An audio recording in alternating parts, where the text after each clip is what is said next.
किसी गांव में एक संत निवास करते थे। उस गांव में संत को छोड़कर सब लोग कंजूस प्रवृत्ति के थे। कोई किसी को भी कुछ नहीं देता था। संत की कुटिया एक बगीचे में थी। कोई व्यक्ति उनके पास आता तो वह उसे अपने बगीचे से फल तोड़कर खाने को देते और बकरी का दूध भी लोगों को पीने के लिए देते। एक बार संत ने किसी को कहा कि बहुत ही जल्द तुम्हें गड़ा हुआ खजाना मिलने वाला है, और उनकी बात सच निकली। फिर एक दिन उस संत ने किसी को कहा कि तुम्हारी घर की छत आज रात को गिरने वाली है। उस व्यक्ति ने संत की बात मानी और घर से बाहर रहा। संत की बात पुनः सत्य हुई। छत वास्तव में अगले दिन गिर गई। अब सभी के अंदर एक धारणा बन गई कि संत की कही बात कभी गलत नहीं होती।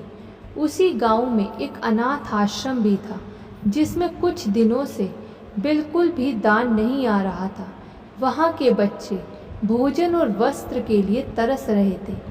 ऐसी स्थिति में वहाँ के अध्यक्ष संत के पास पहुँचे और विनती की, हे संत महात्मन, आपने आज तक जो भी कहा है वह सत्य ही हुआ है।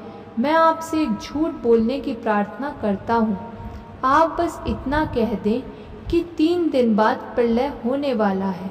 संत बोले, ऐसा कैसे हो सकता है? झूठ तो झूठ ही रहेगा। इस पर व्यक्ति बोला, मैं जानता हूँ पूज्यवर, परंतु आपके एक झूठ से अनाथालय के अनेक बच्चों को जिंदगी मिल सकती है।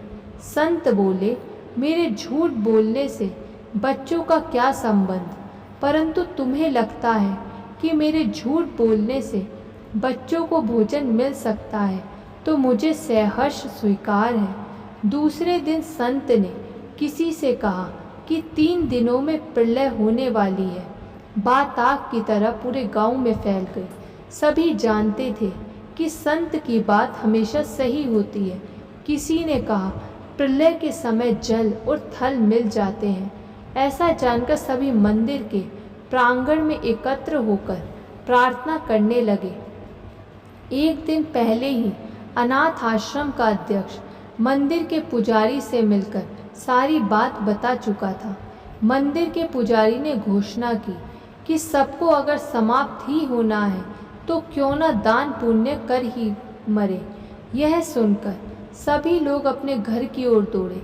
जिसने जो पाया अन्न, धन, पशु, वस्त्र सभी कुछ दान किए। अनाथ आश्रम को भी दान दिया। फिर तीसरे दिन आया और चला भी गया। कोई प्रलय जैसी चीज नहीं घटी, परंतु दान पुण्य से ग्रामवासियों को अद्भुत आनंद मिला, तृप्ति मिली, जिसका स्वाद वे पूरे जीवन में नहीं चखे थे। उस दिन के बाद वहाँ के लोगों में परिवर्तन आ गया और लोगों ने अपनी कृपणता छोड़ दी। परहित चिंतन में छिपे स्वाद को वे चख चुके थे। अच्छे उद्देश्य से बोला गया झूठ भी कल्याणकारी होता है।